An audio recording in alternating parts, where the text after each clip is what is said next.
We're back going into week 10 now after yet another Vikings win Oh, and yet come on. another Packers loss. There it What is. is up, Hammer?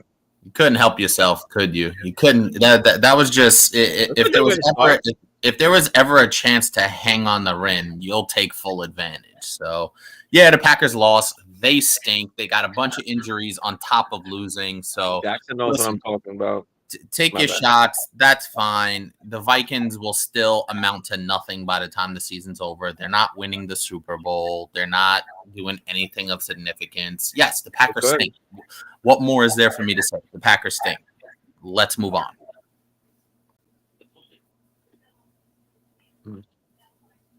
Jackson said, "Buckle up." Yeah, Yeah, Bagala's a ghost we once don't know again. where He just Buckle is, and this is what we're talking about. By what were you saying last time? For 20 years, we known Bagala, and this is the shit that he does. right. He just disappears on you, and then won't say anything, and then be like, "Oh, my bad, I fell asleep." So his level of dedication isn't what it should be. But yeah, Mixon did have a fucking humongous day. I didn't get to see any of it because I was at the Vikings game, so Mixon was just I an didn't get to see animal. anything except for the Vikings win, Yeah, which was awesome. yeah, I was Mixon. you like that all fucking game. Oh, stop it! They Um, won by 3 on a late yeah, field goal. They yeah, we did. I was in Joseph's ear. I was like, bro, you better fucking make this shit, dog. well, considering the I history was of like, it's on you, bro. It's on you. He was kicking, warming him up. I was like, one more, bro. Keep that shit warm, dog. considering the considering the state of the Vikings kickers over the last 20 plus years, I understand how that can be a stressful situation. Yeah, well, that's what we were talking. That's what we were talking about. All the because they were all around me was all Vikings fans. We were on the Viking side, so Right. there was some Redskins fans, of course. I mean Redskins, Commander fans, That's as okay. Say well. Redskins, football team, whatever But you want. Oh majority my goodness. Oh was my goodness. Vikings fans, and that's what we were talking about. How we were like, fuck. I was like, don't leave it up to Joseph. Like we've left enough up to the fucking. We've left enough up to our fucking kickers in the past that Seen that story before. we don't need to be Down that doing road. that. But yeah, it was awesome. I mean, the first drive was big. We just drove right down the field and fucking threw that touchdown in the corner to JJ, which was sick. Yeah. Um, and then after that, it was pretty quiet. Then we had the play where they hit Samuel on the bomb, Yeah. and the And the fucking ref ref was in not. the way. Yeah, yeah. Bro, we That was were weird. fucking flipping. That should have been a pick. That Yeah, could that have was been a so pick weird. easy. That was a strange play. Yeah, that's what I'm talking about, Jackson. I was watching that live, and we were all just bugging out, like, what the fuck. But anyway, after that, it was real quiet for a while. I mean, Big Cock Hawk. I mean, this guy is fucking nice, bro. Is that what we're Um, calling him all of again? yeah, Like, I think we're calling him Big Cock Hawk. I think that's what we're gonna roll with. that's a little too Uh, much for me, but whatever. but yeah, Hawk is a big dude, and it looks like that's why they got him now, as you saw what he did. But it was even nicer to see it at the game because you could realize a lot more shit. Like they went to him on third down so much. Everything was like third downs. They're going to Hawk. So it was nice to see. And it looks like that's what they got him for. He's pretty much the next guy after JJ. Almost. I mean, Thielen is good, but like we said, Two he's getting a touchdown little older. dependent. Yeah. And he is a little banged up. I mean, he was limping a little bit. You could see it. Then he was in the blue tent for a sec. Just getting shit rubbed up. Yeah. Um, but yeah, other than that, the next, I mean, they were just killing us. It was like 17-7. We drove down. I think we scored the touchdown. Um, no, we kicked the field goal. I mean, and then it was 17, and then we had the big pick by fucking Harrison. Big pick by Hitman. We were going crazy on that shit, and brought us back. And then of course we wound up kicking the field goal. But yeah, that was a good fucking game. Cool fucking experience too. You know, it was nice, and I got fucking free hot dogs and soda all game. No beer? Nah, no beer. I had to buy that, but I had to. But the hot dogs, I was just hot dogs all fucking game, bro. I had to take the biggest dookie after, but What do we have? This show is degrading into one of the first. We got Big Cop Hawk. We got I'm taking fucking bro, it's, I'm just giving it. I'm giving it to the people real. This is my experience, bro. So yeah, I mean, free hot dogs and shit. So that's all I ate at the game, and Vikings won, and the Packers lost. So it was a good day. It was a very good day. But yeah, tell me about the pack. Tell me about your experience with the pack Sunday.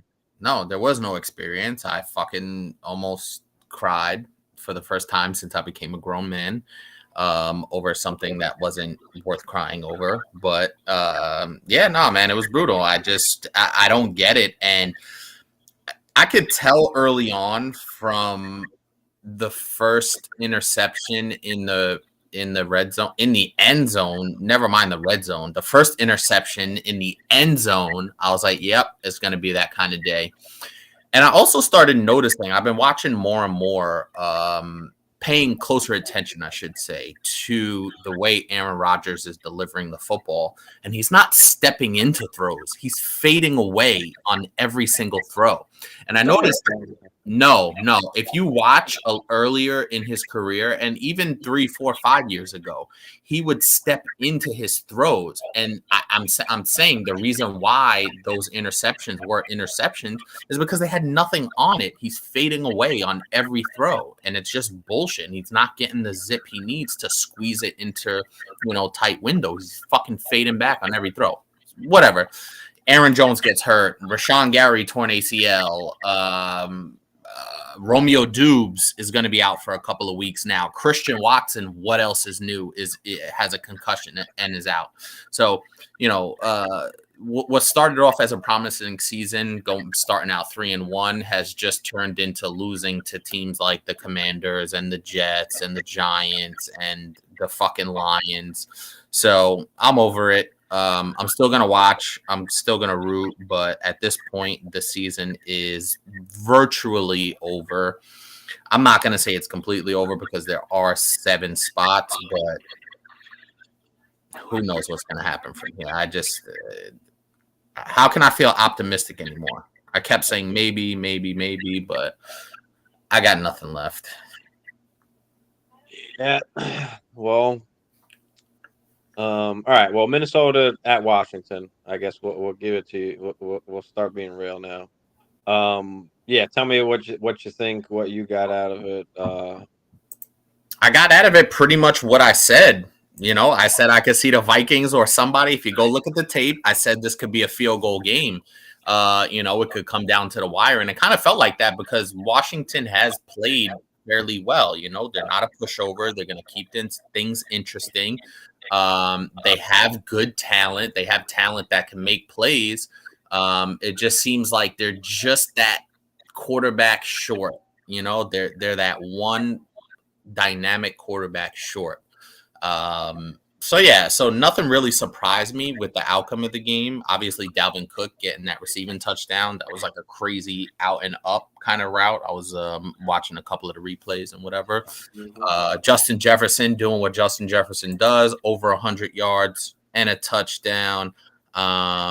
So pretty much what I expected. And yeah.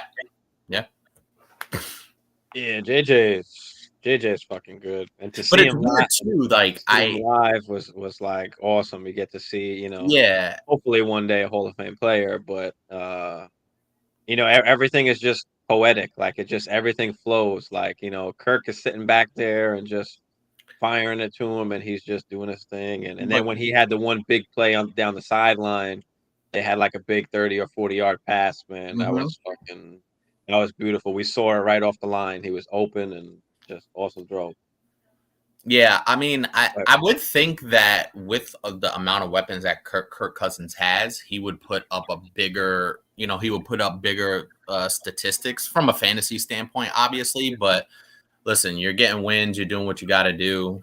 Oh my God! And Will Lutz is going to get a fucking field goal. Yeah, I mean, I think what we're trying to do is take it out of Kirk's hands. Well, not take it out of his hands, but you know what I Limit, mean. Not not like take as many he's got to go. Yeah, Like he's not the one that has to go out there and win it for for the squad. Like if we play good defense and we've got playmakers around him, he's just got to get them the ball and let them do their thing. I mean, 265, 2 touchdowns. I'll take that.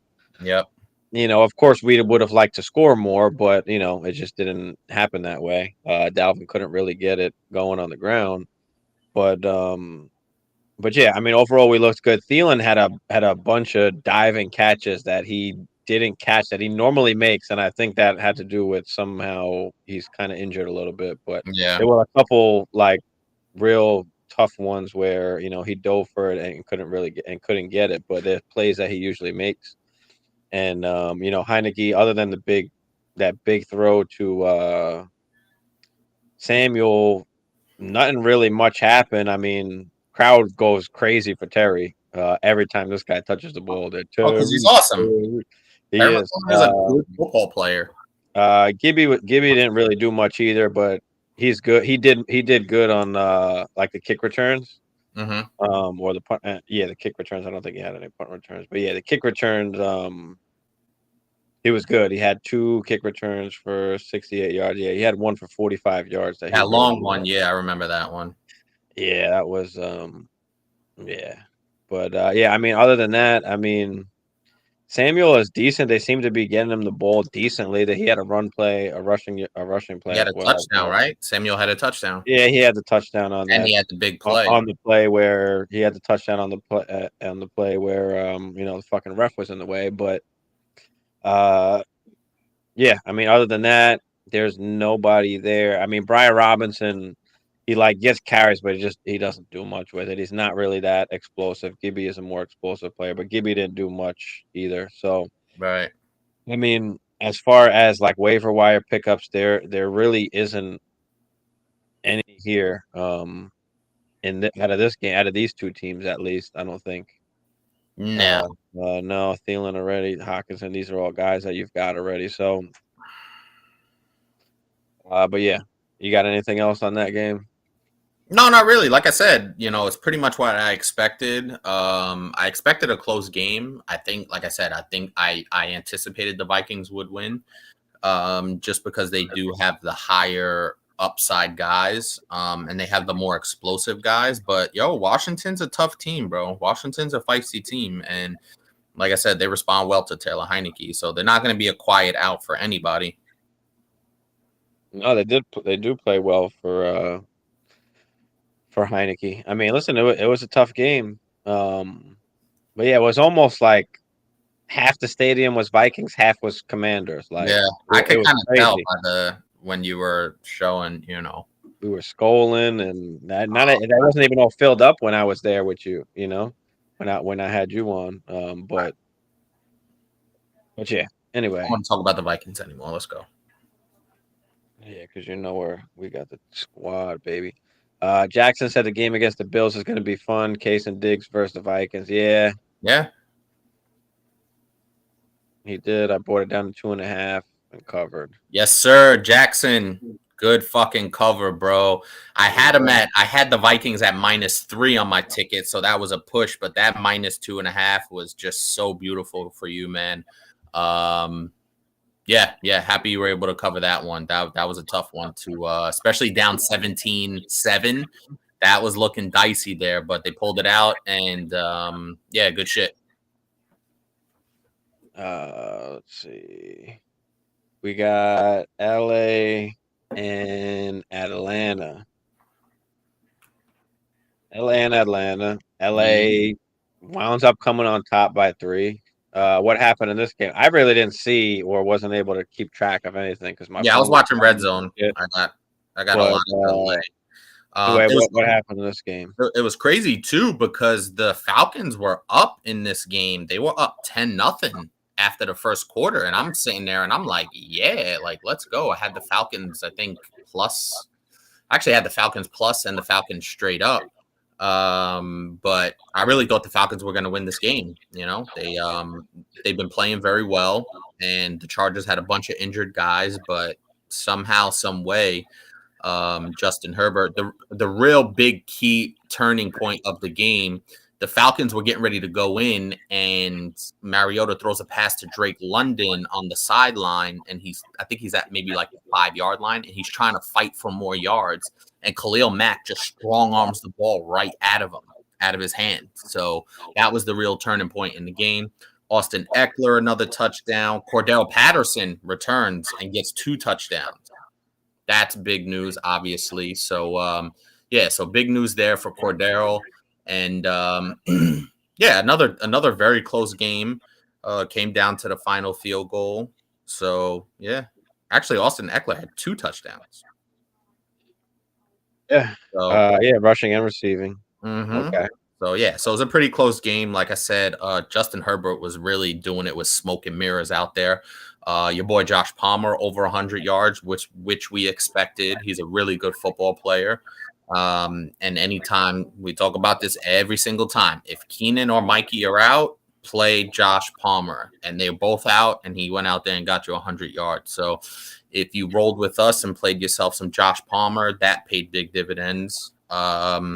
That's pretty much. Even DeAndre Carter. I mean, 5 for 53. I mean, if that'll work. I mean, a deep league and you need something. So the real interesting takeaway I do have, and I actually want to ask you what like your thoughts are on it, is that Atlanta backfield now, because Tyler Algier had 10 carries for 99 yards. I mean, it's just gonna be a split backfield. I mean, even Caleb Huntley had 7 carries. So I mean, they're all relatively close. They're all getting carries. So, yeah, I mean, they're all kind of capped to a certain extent. But Cordell Patterson is their guy. And I was going to say, is there one guy you would play over another if you're? Oh, yeah, Cordell Patterson, easy, because he's the guy that's getting the goal line work. He's the guy that's getting the ball the most. He's the guy that's on the field the most. But, and again, it was his first game back. Maybe it's not as split the next game. We'll see, I guess, what happens. But yeah, I mean, I would want Patterson first and then Algier, and then Huntley. It'll be real interesting to see, next year what they do, because I think Algier, I don't think they'll ever make him like that 3-down guy. But, if he could be the first and second down guy next year, if you have him on your dynasty roster, don't just because Cordero is back, don't, drop Tyler Algier. He could be a good trade piece, but I think he will have some good value going into next year. I think he still has some decent value now, but obviously with Cordell Patterson back and, getting that goal line work, it's going to be tough to play Algier on a consistent basis unless you're desperate. But yeah, so solid game. Like I said, if you had Patterson or if you had Eckler, you were able to cash in on those 2 guys. Well, yeah, I mean, Mariota, only 12 completions, 23 attempts. So they really didn't pass much. It's more the same. It's more of what we've been seeing. I mean, 7 targets for Pitts, 7 targets for London, which was good. I'll take that, but the production out of 23, sporadic. So, but yeah, I mean, they wound up losing it by 3, and they just need. If they can just start throwing the ball, I mean, they just need a QB that can throw the ball a little bit. I mean, they've got some weapons. They've got a nice run game. All they really need is somebody that can kind of sling it a little bit. Yeah, for sure. But I think Mariota's solid for this year. Like I said, it's just more for this year. Yeah, for this year. Yeah, I think they know going forward they got to do something. But yeah, and I don't think Desmond Ridder is the long-term answer, to be honest with you. No. So. Now that Patterson's back, I mean, Algier is tough. Huntley is tough. Nobody there in the passing game that you can even take other than Pitts and London, even if you are even playing those guys. Yep. And then on the other side, I mean, like we said already, same waiver wire pickups as last week was Palmer and Carter. Yes, sir. Nobody else really there even worth touching. I mean, Isaiah Spiller did have 7 carries for 29 yards. Didn't do anything, but that doesn't make me go crazy to go out and get Isaiah Spiller. No, no. Of course, you're not going to go crazy and go out and get Isaiah Spiller, but it's good to see that he had more carries than Sony Michel. Yeah. So maybe he is getting a little bit better, and maybe he will become the number 2, as we thought, earlier in the season and before, drafts and shit. So just something to keep an eye on. Maybe a stash, especially if you have Eckler, Mm-hmm. So just something to throw out there. But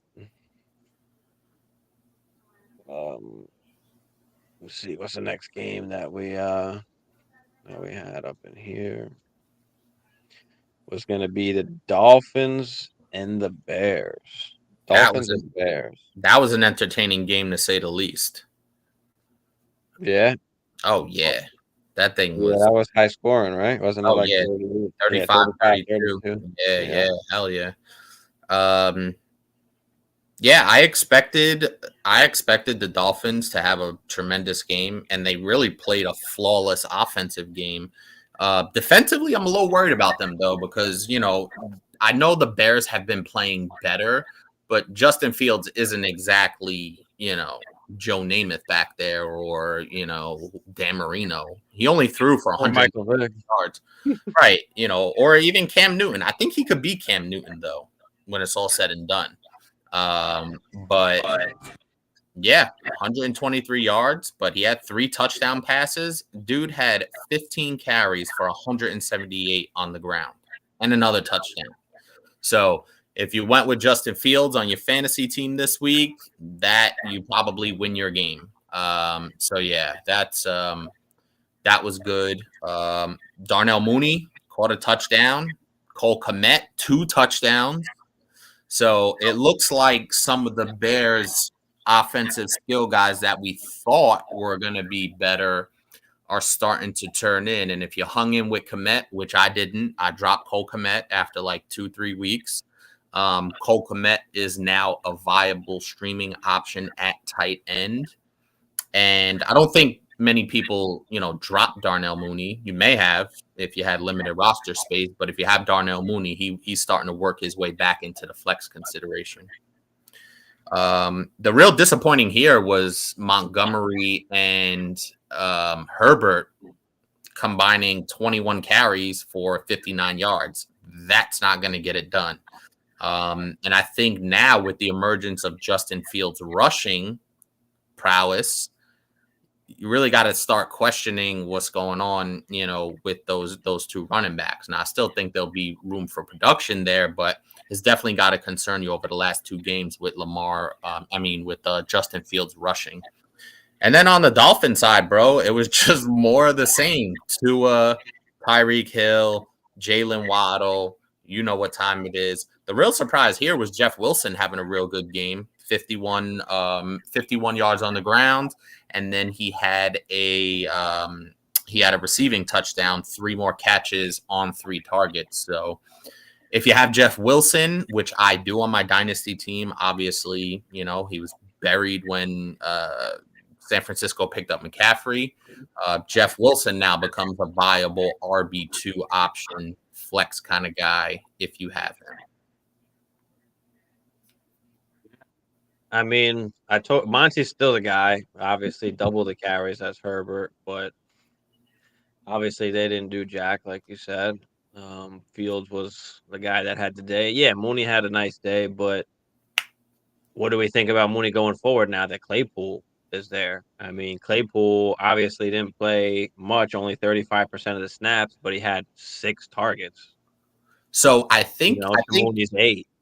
I think you could look at it both ways, right? You could look at it where Claypool's going to attract some of that attention, so it's going to open Mooney up, or is it going to just strictly take away targets? I think both can be true at the same time.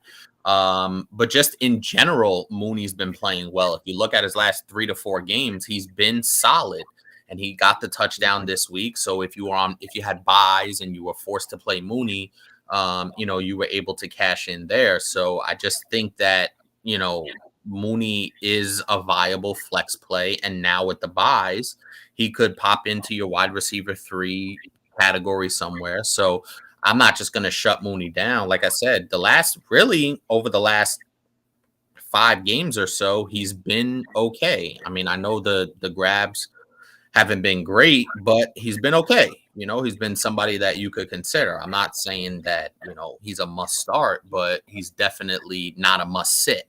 I guess that's the best way to look at it. Like, he's definitely a viable option. So take what you want from that, but he's definitely a viable option. I just think that from this point on now, Mooney's downgraded a ton because of Chase Claypool being there and because obviously they're not throwing the ball a ton anyway. But, it was encouraging to see Claypool be so involved and have 6 targets and only play 35% of the snaps. Yeah. And it just goes to show you what they kind of think of him or what they're trying to do, and they're trying to get this guy the ball, it looks like, early.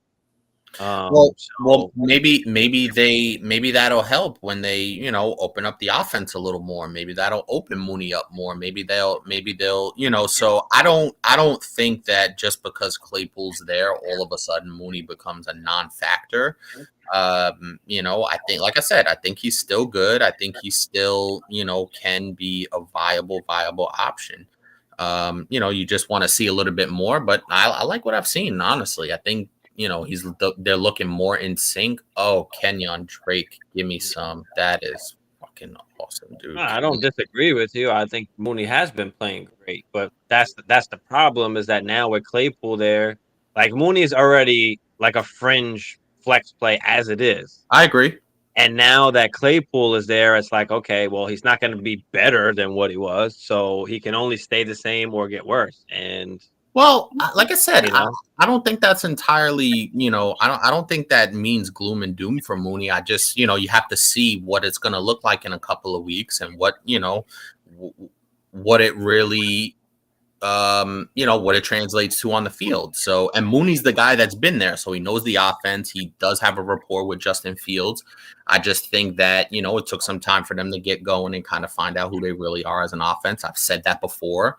So, yeah, man, like I said, I'm not summarily dismissing Mooney and just saying he's just going to be, the same or worse. It could open up other things. They could maybe get a little more creative with the offense, some jet sweeps, some more creative plays with him. It just adds another dynamic that they didn't have. So we'll just have to see what it looks like. Bagala has the nerve to send me a trade, but doesn't have the nerve to get up on here. But yeah, so I'm just down on Mooney from now on, kind of going out a little bit. Because Chase Claypool there, I just don't think he can be any better than what he was. So it's just, I feel like he has to get worse. Yeah, I hear you. The logic is fine, and I don't totally disagree. But like I said, I think Mooney's a good enough player, and he has a good enough command of that offense and a good enough rapport with Justin Fields where he can be a flex play if the situation calls for it. Yeah. We've got so I guess Komet would be really the only pickup, I think, on that team. Right. Bears, at least if you need a tight end. On the other side, like you said, Cheetah and Waddle both did their thing. Tua doing his thing. Tua did his thing, and then Jeff Wilson and Mostert split 9 carries apiece. So I mean, Mostert had the touchdown, but Mostert's getting a downgrade now. And I agree. Wilson, downgraded from what he was, I guess that's 49ers number 1 back, but viable kind of flex play if you need him, or possibly RB2 production like what up, Patrick? What to do? But on this squad, I mean, nothing really here. Gesicki, 1 catch for 3 yards. This is why I don't like Gesicki. I mean, I scored 35 points. The guy has 1 catch. It sucks. But he had a nice little stretch run there. Yeah, he did. He's hit or miss. He's hot or cold, so you got to really, you're rolling the dice if you're, trotting Gesicki out there every single week. So,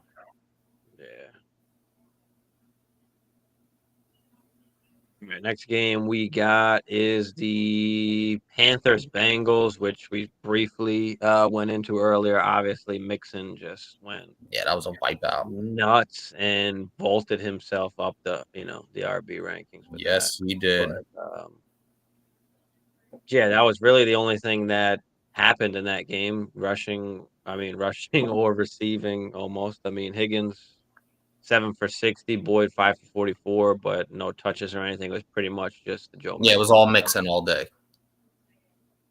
So,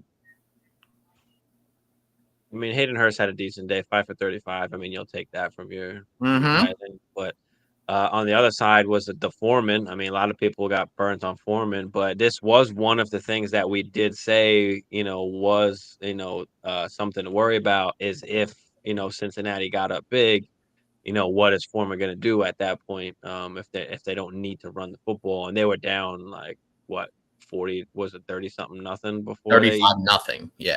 Before they started even, doing anything. So, right. Foreman obviously could not get much work there, but Terrence Marshall 3 for 53 and a touchdown. He's looking put together a nice couple string weeks. So he'll be a good waiver wire pickup, if not already. I think we mentioned him last week as well. There were some questions on Marshall. But yeah, DJ Moore, obviously that was disappointing. Baker Mayfield came in and threw 2 touchdowns. Yep. They said PJ Walker's still the starter though, so we'll see how that goes. But you got anything to throw in about this game? Yeah, just really quick. I saw something. I forgot what where I saw it or whatever the case was. But PJ Walker's still the starting quarterback for Carolina, even though Baker came in. Yeah, that's what I was saying. Yep. So that's and now Darnold is back too. So now they've got all three. So, I mean, they say if you got 2 quarterbacks, you got none. If you got 3, you really don't got none. So that's a bad situation, for Carolina as a whole. Oh, come on. I'm holding on by a fucking thread, dude. Yeah. Are you? I mean, Baltimore's got to run, so you've got to just hope that he don't throw it or Lamar don't run it or throw it in. Yeah, I mean, I'm up basically 6. Ravens about to kick a field goal to go up 20-6, and then hopefully if fucking Marquez Callaway can at least give me a grab, that would be ideal. But Jackson says he's got a parlay tonight, plus 4.5. Last leg would play 105. So not bad. You're winning that because the Ravens are about to go up 20-6. So that plus 4.5 is gold. Patrick says this game sucks. Oh, almost picked. Needs the Ravens to score here, go up by 3 scores. Saints pull Kamara and score some trash points. Is that what you're hoping for? They're not gonna pull Kamara though. No, they need Kamara to score points. They're gonna throw it, They're gonna throw it to Kamara. Right. Kamara's a viable option because he's such a good receiver that it doesn't matter what the score is.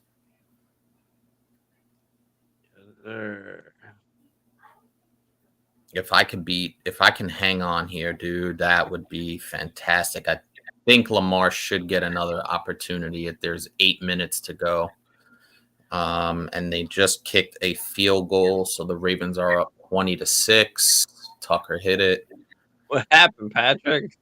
All right.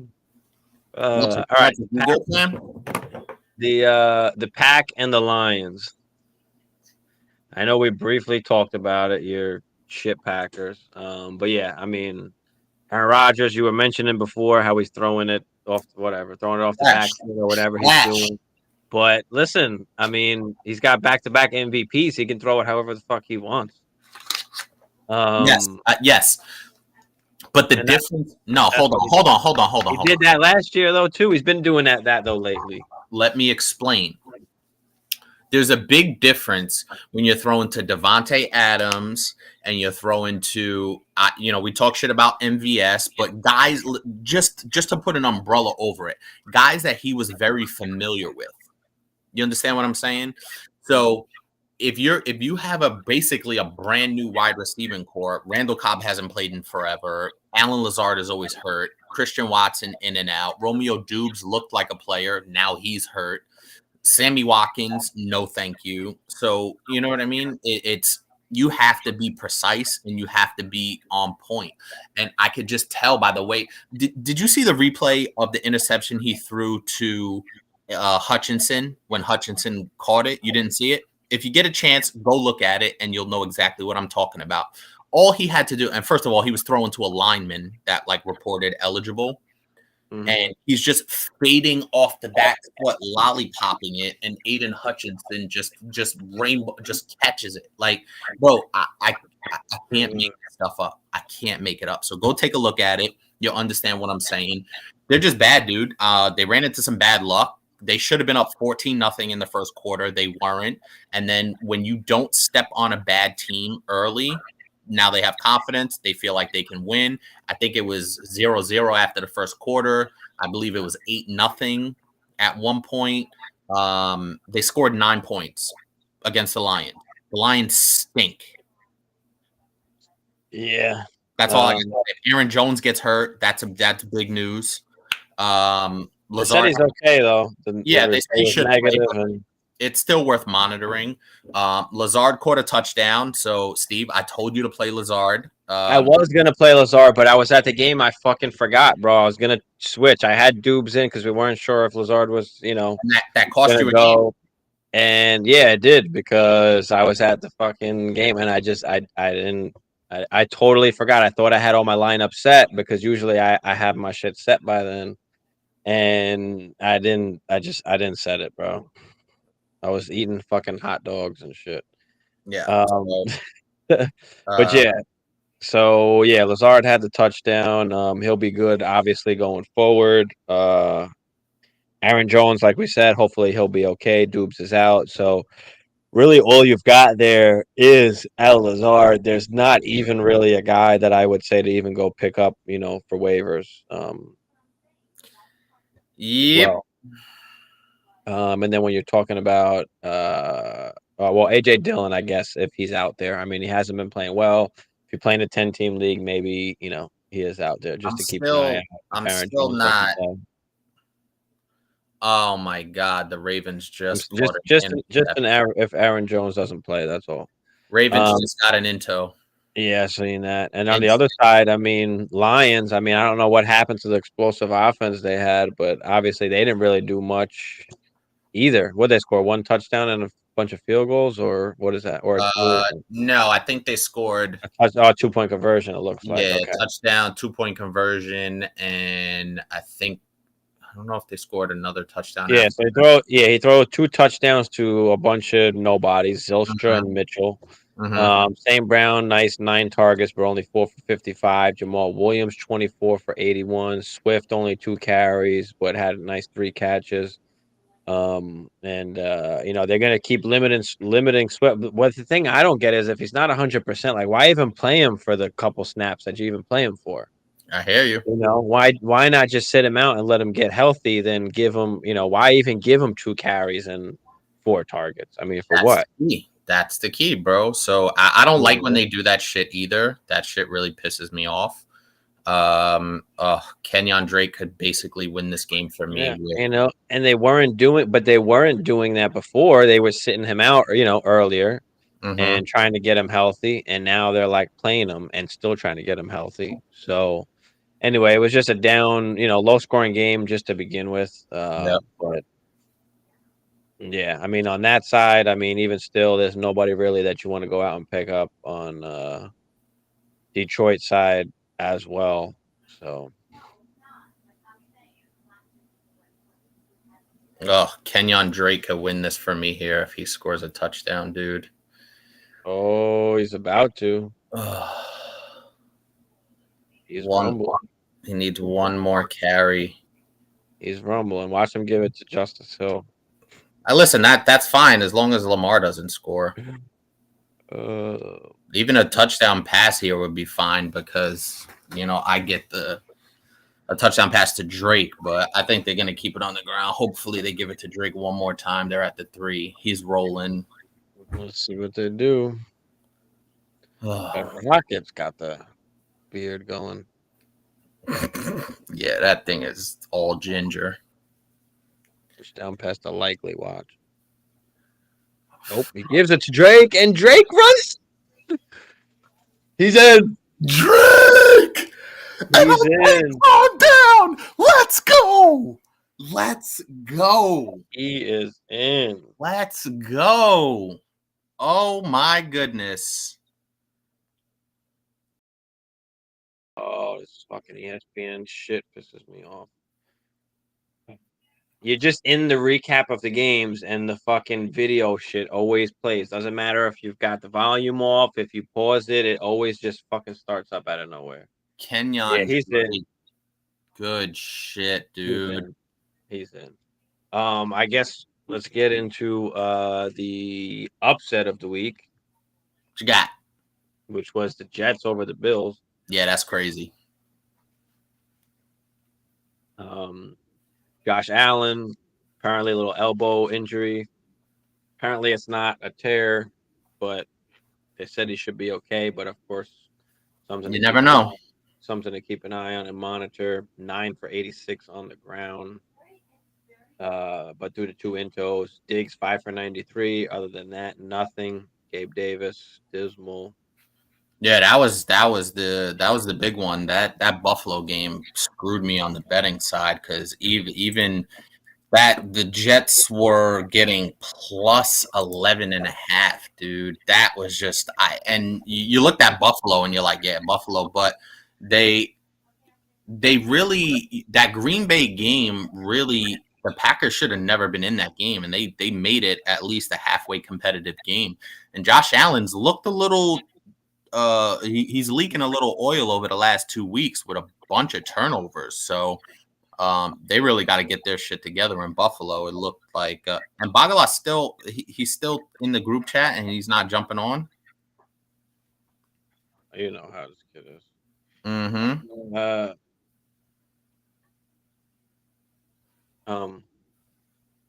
Nothing to pick up on the Bill side. I mean, Singletary 8 for 24. We didn't see what's his name get in there, Hines, right? No, you didn't see much of Nyheim Hines at all. No, we didn't see Hines. We did see Cook in there. Obviously, if Hines wasn't there, Cooks is there because they got rid of Moss, of course. Josh Allen was terrible, dude. I mean, yeah, Cook had 4 targets and 4 carries. I mean, I guess that's going to be the Hines role. I mean, obviously they don't like Cook or something is going on that they had to go out and get Hines. Right. So I guess Hines kind of will get that role. Is that going to be, we thought that role was going to be fantasy worthy, but nothing has been really so far other than Singletary. But we'll see if Hines has any kind of fantasy relevance. Zach Wilson, on the other hand, not a great day. 154 yards, a touchdown, but wound up getting the win. 8 for 92 for Garrett Wilson. Looking good. 9 targets. Mm-hmm. James Robinson had a touchdown. Yep. Yes, he did. 13 carries, 12 for Michael Carter. So that's kind of split backfield. Michael Carter had the rushing touchdown, but James Robinson had the receiving touchdown. Yeah, that's gonna be very, very interesting to see how to see how that plays out in that backfield. But you're looking at a 50-50 split. The thing I do like about James Robinson is it looks like he's gonna get some solid work there. So, and I don't think they fully trust Zach Wilson just yet with like the full reins. So, if you got Michael Carter or James Robinson, they could basically, be one of those streamable RB2 flex kind of candidates. A little touchdown dependent, but in that thin of a position, especially at that RB2 spot, you're pretty much playing, a touchdown dependent guy. But yeah, still some decent upside for both guys either way, or decent, I would say, flex value. Yeah. Other than that, nobody really to pick up on either squad as far as waiver wires are concerned. It was interesting. Uzama had more catches than Conklin. So, Ryan, what's up, Ryan? Should I trade Kamara and Andrews for Kittle, JT, and Hollywood? Probably not. Kittle, JT, and Hollywood. So Hollywood is hurt, so you gotta wait for him to come back. You get JT, who hasn't done jack. You get Kittle. This is very interesting. who's always hurt. But Andrews is hurt at the same time. So Kittle's actually been really good, and he was hurt early in the season, but he hasn't had any issues so far. So Kittle's actually looked pretty solid the last couple of games. I have him on my Dynasty team. He hasn't been tremendous, but I would say the last 3 games for Kittle, really picking it up. He's got a touchdown in back-to-back games. So Kittle's really solid, dude. I just don't know if I like this on the Kittle JT Hollywood side. I don't think I like it. I think I like the Kamara Andrew side here, to be honest with you. yeah, I mean, overall, I do like the Kamara Andrew side, but do you have other running backs that you can take the chance on JT if he doesn't work out? And can you take the chance on waiting on Hollywood to come back? So that's what I would say is, do you have other running backs to play? Like if you've got Kamara and Foreman, or Kamara and ETN or Kenneth Walker. If you got Kamara and Foreman, then I'm not going to make this trade because I don't like you to just have Foreman as your RB2. But if you've got Kamara, ETN, and Dameon Pierce or some shit like that, Walker. then Yep. or Walker, then in that case, then absolutely, I'll take the extra player and hopefully JT turns out. If he doesn't, it doesn't kill you, and then you've got Hollywood back for the playoffs. So that's what I would say. I think about that trade. Ryan, thanks for tuning in. Though appreciate you. Where did that go? That just disappeared. What's that?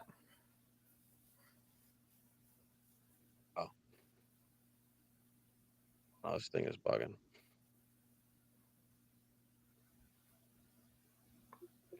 But yeah, that's what I would say there. What's the next game that we got up in this piece? We've got the Colts at the Patriots. Mm-hmm. Tell us about that game, Hammer. There's nothing to say on the Colts end.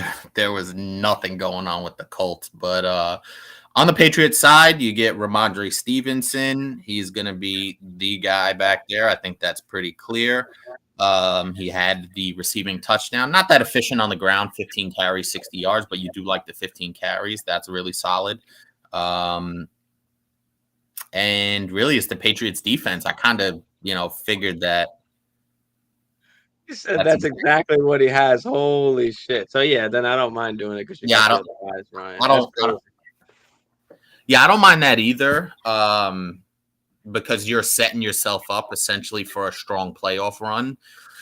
And if Hollywood comes back, he's going to be pretty damn productive. So I do like that trade from that standpoint. I don't like losing a guy like Kamara, but if you've got ETN and you've got who else did he have? Dameon Pierce. Then you could basically turn Kamara into upgradable parts for the rest of your team. Kittle's looking solid. Hopefully if JT could come around, they just fired their coach, by the way, the Colts. Yeah, I saw that. Jeff Saturday now is the coach. Yep. So Jeff Saturday's the coach. So that's definitely another move at least to take note of. Yeah, I don't know about a whole lot else. Patriots defense, really, really good. And that's pretty much it.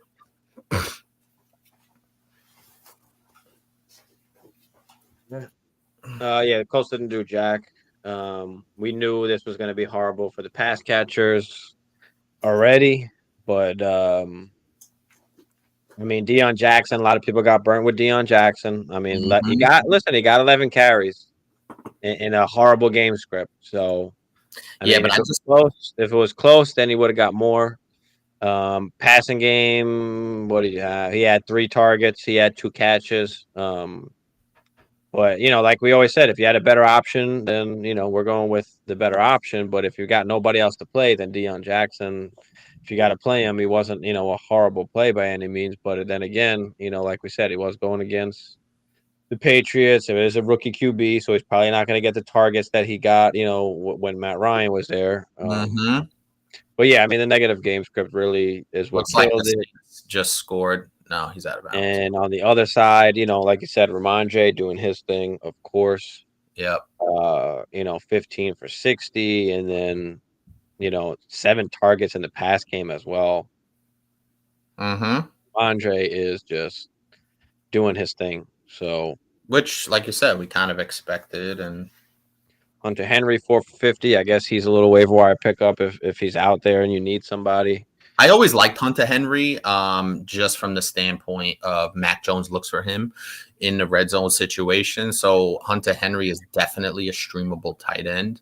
If you're desperate, if you got some injuries, if you got some, if you're getting really thin at that tight end spot. Saints just scored, by the way. Yes, I do think that is much better if you can swap out. I do. I mean, I wouldn't say it's better, but what you're turning Kamara into is really what makes it work, considering you have Pierce and ETN. You know what I mean? I look at it from a different standpoint, but that's essentially what you're doing by making the trade. But I look at it as turning, an asset into usable parts for the rest of your team. So. Yeah, but who do you want? Would you rather keep Kamara or would you rather keep Pierce? That's what he's saying. I mean, Kamara's the higher upside guy just because of the receiving. And he plays in at least a marginally better offense. Dameon Pierce plays on a really bad offense, but he's terrific. And Dameon Pierce doesn't give you the receiving upside that Kamara does. So it really it's tough. It's definitely tough. I think Kamara is the better player at this point. But the fact that you have Pierce, I don't think there's that much of a drop off. You know what I mean? If you're going to make the trade. So I like Kamara better for the rest of the season. But like I said, if you're willing to trade him, there's not that much of a significant drop off in total production.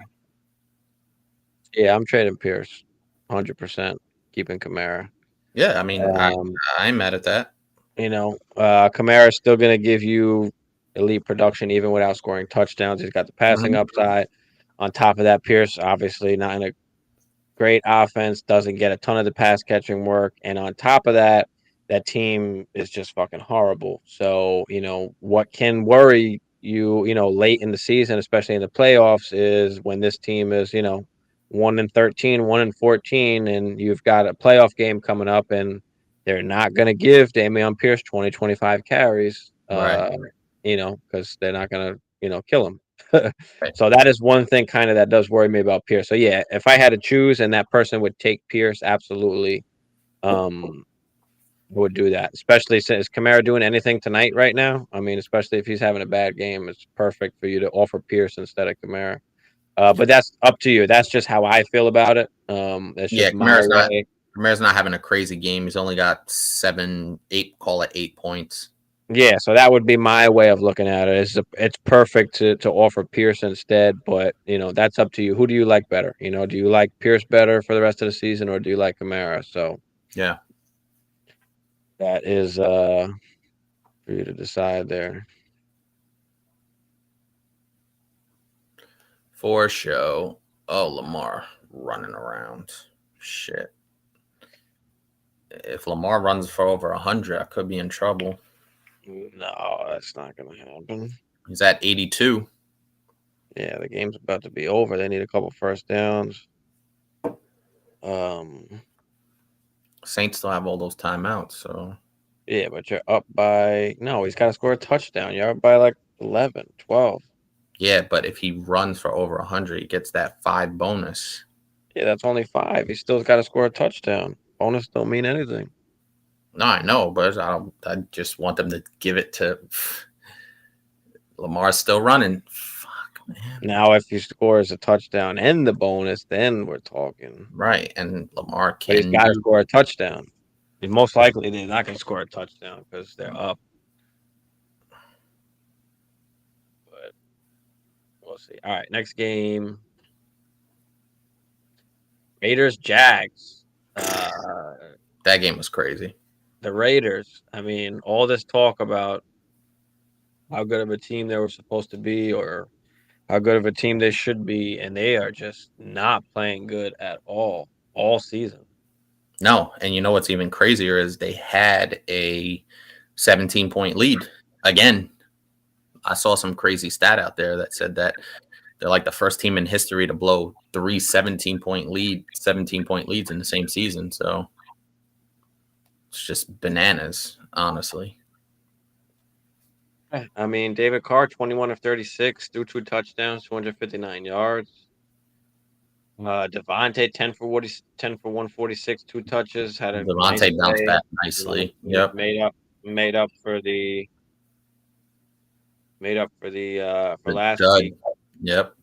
Jacobs, I mean, 17 for 67, another 3 catches for 20. So not enough. What you expect out of him? Gave you a decent day. So it didn't really kill you.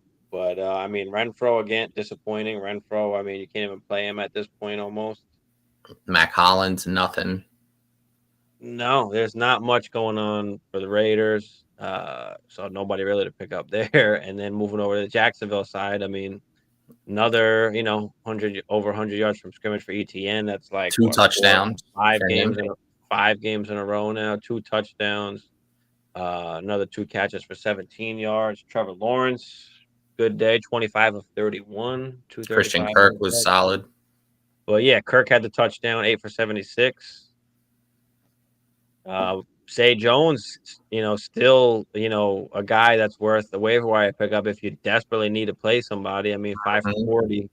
He's usually giving you something at least, which is better than nothing. Unlike Evan Ingram, who totally shit the bed, a catch on 8 yards.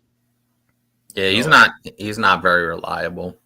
So that was kind of fucked. But he's been good the last few weeks. So yeah, he was solid. It was disappointing from that standpoint that, he's been solid and, he looked like a good option and that kind of screwed you there. But yeah, Zay Jones, Marvin Jones, I mean, if you're in a pinch and you need somebody, those are guys that will give you at least a little bit of something. Not crazy high ceilings, but they've got, decent floors for you. I mean, Travis Etienne, shit. I mean, he's a guy, dude. Between him and Kenneth Walker, I mean, they're like Dynasty RB almost 1 and 2 at this point. Yes, sir. So, yeah. I mean, I just wish Javonte and Brees didn't get hurt because that'd be sick. We'd have 4 really young stars that are bolted themselves up, like, new guys coming in. Hell yeah, dude. That's rough when you've got a couple guys coming in next year. So it's the young guys coming in.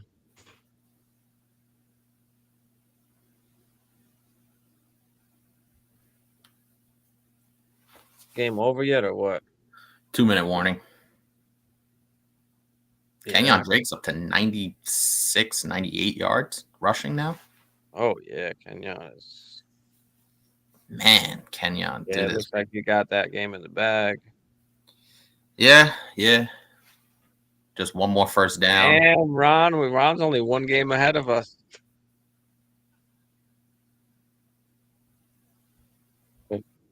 Hell yeah, bro. All that firepower, and he's got 1 more win than this was. And bro, this was a week for me that this is what I needed. You know what I mean? To keep myself alive. And I was thinking about just, selling off some parts if I wasn't able to pull this out. And Kenyon Drake just did his thing. My defense was really good. We have individual defensive players on this team. So big win by me, scoring 150 points. No Jamar Chase. I've really been hurting without him. And I was able to really put it together this week. So that's a big win in Dynasty, dude. I was really hurting for a while there. But big win, and Kenyon Drake is viable now. Yeah. I pulled out the win too. I was just hoping Tucker didn't go for like 20. Nah, Tucker didn't go crazy. I think he had 2 field goals and an extra point. Yeah. What were we up to here? We did Raiders, Jags. Let's get to the Seahawks, Cardinals. I mean, the Seahawks just do it again. We did wind up hitting that bet that the 1.5 DeGino. Mm-hmm. 1.5 touchdowns. So that worked out, but I wasn't able to win any of the big parlays things. That was just one of them that actually worked out. But yeah, I mean, another 2 touchdowns for him. Noah Fant out of nowhere, 5 for 96. Mm-hmm. Looked good. He's a good waiver wire pickup coming in now. Yeah, Noah Fant was pretty good. I wasn't Wow. sure what he would look like with Geno Smith at the helm there, but he's been solid. Really, that whole offense. They got Kenneth Walker. They got 2 good receivers. Noah Fant's a solid tight end. Will Dissly is still pretty good. He gets you some good work. So, yeah, there's a lot to pull from that Seattle offense. But the biggest one for me is Kenneth Walker. The guy is just awesome, dude. And we talk about him, week in and week out on this show, and he's just really just a league winner. We called it him, like you said, him, ETN. You could throw Damian Pierce in there. He could be a league winner. So good work all the way around. Yeah, I mean, they gave him the rock 26 totes. I mean, 109 yards. I mean, it wasn't crazy. 4.2 average yards per carry. Busted out a 15-yarder. Was his longest, but I mean, grinded it out, and then he had 3 catches on top of it. So yeah, you'll take that any day of the week. On the other hand, Kyler Murray, another disappointing 175 passing yards, 25 of 35, had the 2 touchdowns, but Rondell Moore 8 for 69, Ertz 5 for 40 and a touch, D Hop 4 for 36 and a touch, finally came back to life. Rondell Moore led the team with 10 targets. And we saw, I don't know if you saw, the little moment that D Hop and Kyler Murray had yelling at each other on the sideline. Mm-hmm. See that? Well, more of Kyler Murray kind of yelling like a toddler that he is, but That's what he does. But yeah, not sure what's going on there. Obviously, they were not on the same page. So it just we say this week in and week out. It just doesn't look like the pieces fit. They're good pieces individually, but they just don't fit. And it starts with the quarterback. He's a little baby out there, and he's always yelling at somebody. Like, Kyler, step your game up, bro. But yeah, Rondell Moore, he shouldn't be available, but if he is, obviously go get him. But he's a guy Moore's solid. Mm-hmm. that I've been saying for weeks now. He'll be solid with Hollywood out, especially with Hollywood out. But Connor came back. I mean, 7 for 45. Yeah, and he actually looked better. Like, he looked a little better. I watched the game, obviously, and he looked, like I said, he looked a little bit better. He looked a little more nimble. Having a couple of weeks off should do that. You should be at least fresh, fresh enough where you haven't really had to take live hits for a couple of weeks. So Connor looked a little spry. I'm still holding off Connor if you have better options. He didn't have a great game, but he didn't have a bad game. If you can unload James Conner, do it if you can. But otherwise than that, you kind of stuck with him in a sense. Yeah. He had 5 catches also. So that's what I'm saying. He looked better. That was nice to see.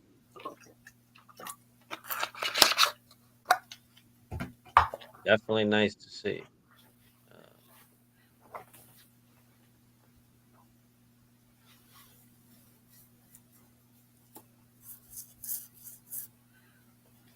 I can't believe I pulled this game out, dude. I cannot believe I pulled this game out. Holy shit. What happens sometimes? I mean, listen, you had Drake.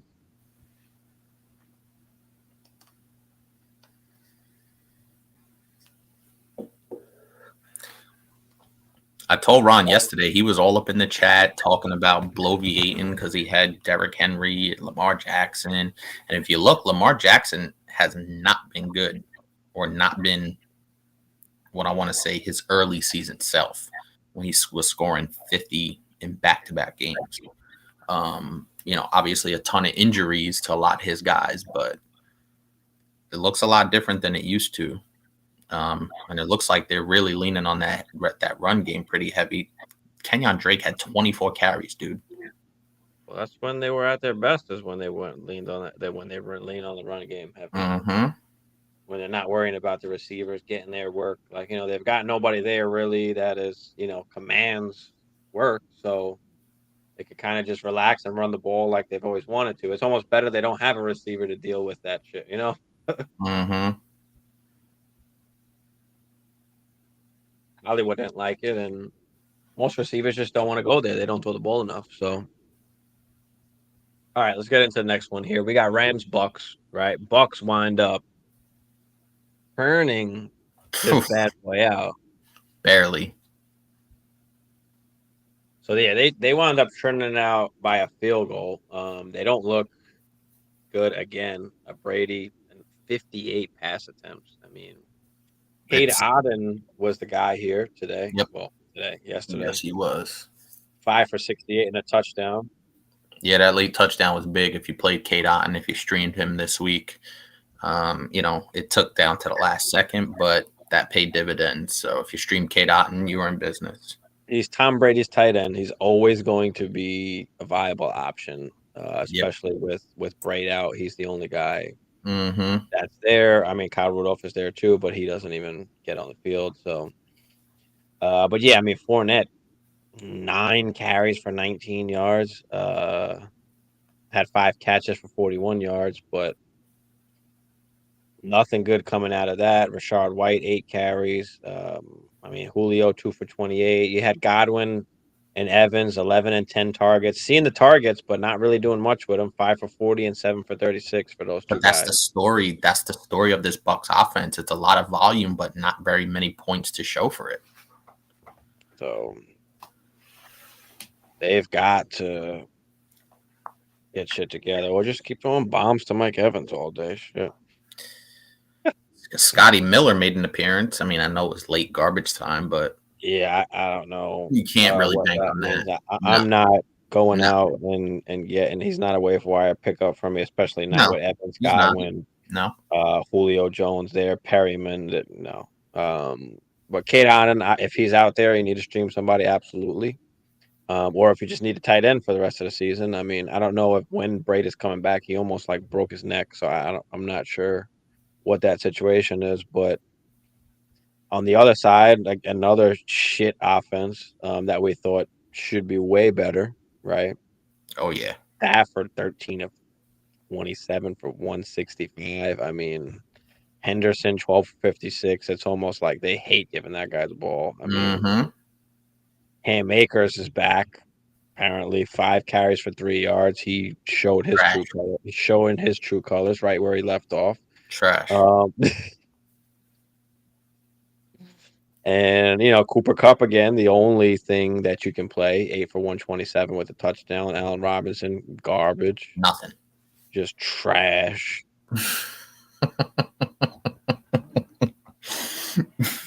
Just trash. Yeah, that's trash. But yeah, I mean, nobody there to pick up. I mean, no, Higbee, not really.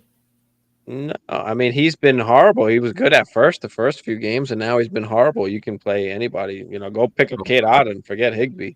Yeah, Higbee had a bagel. Jesus. He hasn't been good, I don't think, either. Check his last games. Oh, God. Garbage, I think. Straight trash. Straight Bamboo. No, nothing. Really, for the last month. So nobody really to pick up here. I mean, Rashard White is interesting. He's probably rostered in most leagues, but he's good for a stash. Other than that, I mean, that's all I got for that game. You got anything else to throw in there? No, it's Cooper Kupp or nothing. That's it. Even Matthew Stafford, you cannot. There's better options out there than Matthew Stafford at this point. I know a lot of people. Oh, I've dropped him. Yeah. I know a lot of people have rolled with Matthew Stafford because he's been a really good quarterback for a really long time, and he's put up a ton of fantasy points in the past. But you can't have him. No way. No, it's horrible. Ravi, what up, Ravi? Forgot to tell you last week I traded. Oh God, you traded Kamara and Waddle. Okay, you got Boyd. No, Tyree. traded. He traded Boyd too. And Jacobs. Oh, you traded Boyd too. Traded Kamara, Waddle, and Boyd. You got Tyreek, and you got Jacobs. I mean,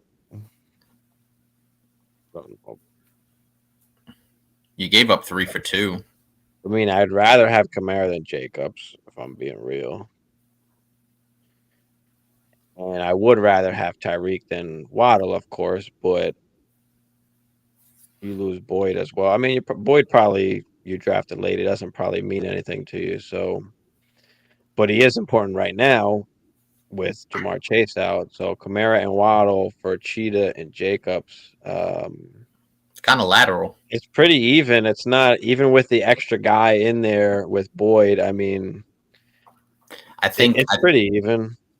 I think he was banking on getting some value out of Boyd, but listen, I'm a Jamar Chase owner, and I think Hammer just canceled himself out by accident like an idiot. Come on, Hammer. But yeah, you traded those 3 guys and you got those 2 back. Probably would have tried to trade like Boyd and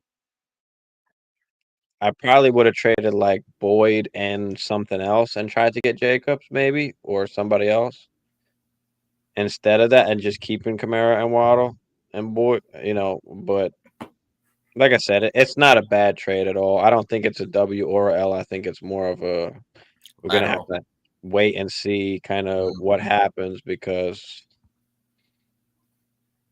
it's not much of a difference as we're just kind of looking at it. If you're talking about the total point side of it, obviously Kamara, Waddle, and Boyd, you want more. But if you didn't need Boyd and you weren't playing him, and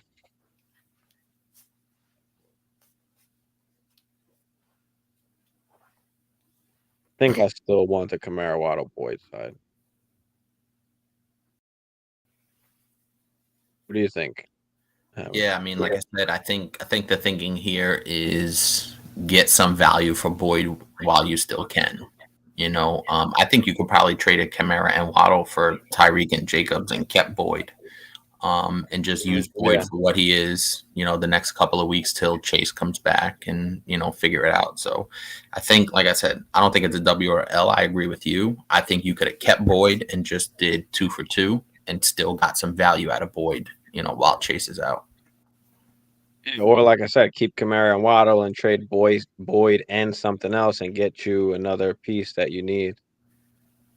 Because you've already got the scoring and now you're just getting more scoring, but then losing Boyd or getting the same scoring but losing Boyd at the same time. So you're almost you're just getting the same production almost, but you're losing a player. So it's not a W or a L. It's just a kind of lateral move. But if you rather have Cheetah and Jacobs, then good for you, bro. Jacobs is producing, so it's not, like I said, it's not a bad trade. It's just meh, I guess is the word. But we'll see how that turns out. You'll see how that turns out, and then let us know at the end of the season if it will end up working out for you that way. But next game we got last one, which is the last one, which was the Titans and the Chiefs, which was a pretty good game last night. Overtime, I think, right? Yep, overtime. Patty, Jesus, 68 passing attempts, 440 yards. 440 yards, only 1 touchdown, so that upset me. But he did get the rushing touchdown, big 663 on the ground. A couple carries for each of CEH, Pacheco, and McKinnon. Not a whole lot. But McKinnon began the pass work, 8 targets, 6 for 40. Mecole Hardman, 6 for 79 and a touch. Juju, 10 for 88. Kelsey, 10 for 106. They just couldn't score touchdowns. But Tony, they tried to get involved early, 2 for 12 on 2 targets. I mean, yeah. And on the other side, we've got Derrick Henry and not much else. Derrick Henry, 17 for 115 with 2 touches. Malik Willis, 8 for 40. Horrible passing day, 5 for 16 for 80 yards. Austin Hooper, 2 for 34, but nothing happening on that side. And they really didn't have to do much because they were up for most of this game, for all of this game, actually, until the end, right? Yep. This was one of Mahomes' last quarter miracle fucking games, huh? Yes, it was. But yeah, just kept hitting Juju and Kelsey. I mean, just wouldn't stop. But I will say this though, I like this array of pass catchers that Mahomes has. He's just got so many nice targets. Obviously, Kelsey is the dude. But Juju and Hardman have really come into his own over the last couple of weeks, and I really like what I see from them. Mecole Hardman's elevated himself into the flex category for sure. Hardman and Juju have been playing really well. I mean, we still don't know what to make out of the backfield, and it's almost like McKinnon now is the one to have. I mean, CEH has been scoring touchdowns here and there. Obviously, You can't bank on that. Obviously, cooled down from the hot start that he had, but even still, just wasn't getting much touches. I mean, then Isaiah Pacheco is named the starting running back, and he's not even barely getting the ball. So Yeah. it's like, you can't really play any of those guys with confidence. So, Dude, the really running backs, the 3 running backs had 12 carries for 14 yards. Patrick Mahomes had 6 carries for 63 yards and the touchdown. That tells you how they feel about their running game right now. But yeah, I mean, like you said, I mean, I like that they can just kind of spread it around. Can't really hone in onto one dude. So, he kind of spreading it around seems to be kind of helping. They can't key in on a guy. I mean, even though Kelsey obviously is the main dude, other guys are catching the ball as well. So, Mecole Hardman, I guess, would be a waiver wire pickup if he's out there. I doubt it after the last game that he had, but yeah, he's been really solid over the last, I would say, month now. Last 3-4 games, he's been picking up the pace. He's getting touchdowns. They're working him in like jet sweeps. Down by the goal line, they're hitting him on some quick passes. So Mecole Hardman, man, he's playing really well over the last 4 games. He's got 10 points, 12 points, 26, and then 18 and change last week. So, if he's in your flex position, that is money in the bank from that spot. yeah, he's coming into form. But then Touchdowns in 3 straight games. Tony, I guess you can still stash him on your bench. I don't know what he's going to do this season, if anything. I mean, seeing that they did put him right in and try and get him involved early, I mean, I guess that is an encouraging sign. But again, with Hardman and Juju and MVS, it's going to be tough for him to leap those guys right away. Leap those guys, especially right away, and do something. And then on the other side, I mean, nobody really to pick up. Even Malik Willis is horrible. No way. So all you got is Henry on that side. But yeah, that pretty much wraps it up for all the games, other than tonight's game, which was, Ravens at Saints. Drake did his thing, your boy. He came through, bro. He really came through. 93, 2 touches. Lamar, 11 for 82. Likely was disappointing though. Only 1 for 24. He fucked up my prop bet shit. Yeah, that I didn't expect. Likely to do nothing, but in total, Lamar 12 of 22 only. So Sean Jackson pulled his hammy already. We knew that was coming. Who? Deshaun Jackson? Yeah.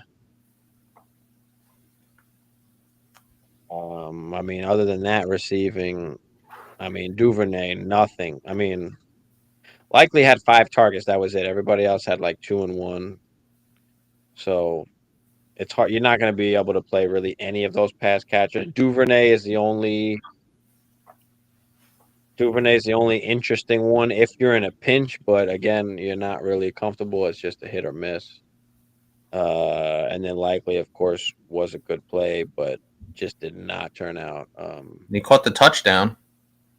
what we thought it would. Yeah, I mean, the touchdown saves you, but one catch for 24 yards, that's it. I mean, you Hey, expect it, but listen, I think he'll I take don't it, of think course.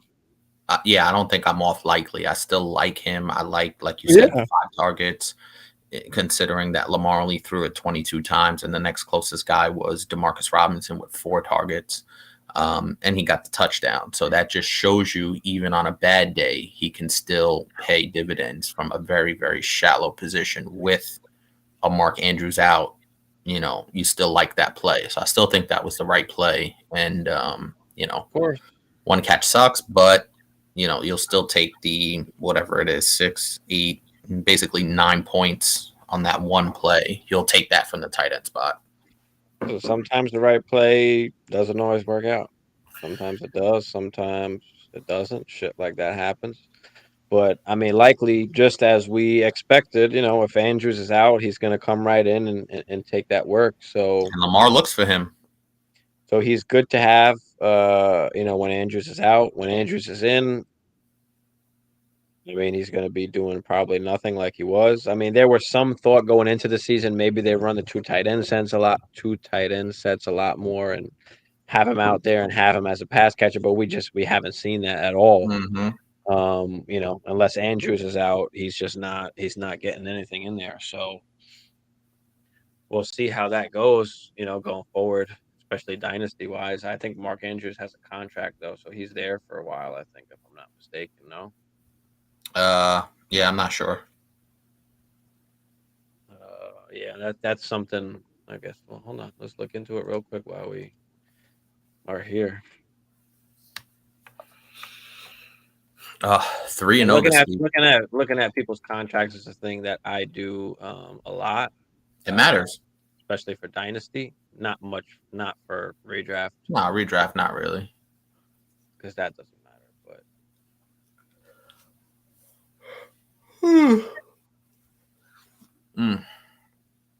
But yeah, I think he just 4 years, 56 mil. When did he sign that? Yeah, he just signed that in 21. So he's there until what, 25? End of 2020. Yeah, he's not a free agent until 2026. So there you go. Likely is going to be sitting on your bench in Dynasty, and you're only going to be able to play him when Mark Andrews is injured. So for me, I mean, your best bet would be to just trade him to the Mark Andrews owner and just grab whatever you can get. Mm-hmm. Grab a pick for him. What do you think about Likely, at least, for Dynasty in his situation? Are you agreeing with me with your or do you have a different opinion on that? Yeah. No, I for Dynasty Likely is fine. Mark Andrews has been getting a little nicked up. So, and that doesn't always get better as you age, and he plays a pretty physical position. So I think having him there essentially as a handcuff, if you have Mark Andrews, or even if you don't have Mark Andrews, somebody that you can stash and maybe he becomes a trade piece, right? If the person who has Mark Andrews is in a pinch, maybe you can really use that as some leverage to turn him into a piece that you can move and get something to make your team better. So yeah, I do Likely from a lot of different standpoints. You could play him, trade him, he'll still have really good value going forward. Yeah. Absolutely, because Mark Andrews is only 27, so yeah, but tight ends play a physical. Tight ends play a little bit longer though too. Yeah, we'll see. All right. I mean, I think that pretty much does it as far as recapping everything and any waiver wire pickups. Pretty much, I think we wound up just doing it as we were doing the game. So yeah, which makes a lot of sense. If y'all guys got any questions, just throw them in the chat there. Otherwise, thanks for tuning in. Make sure you guys hit that like and subscribe. But I guess we're out of here. Skull, baby, skull, motherfuckers.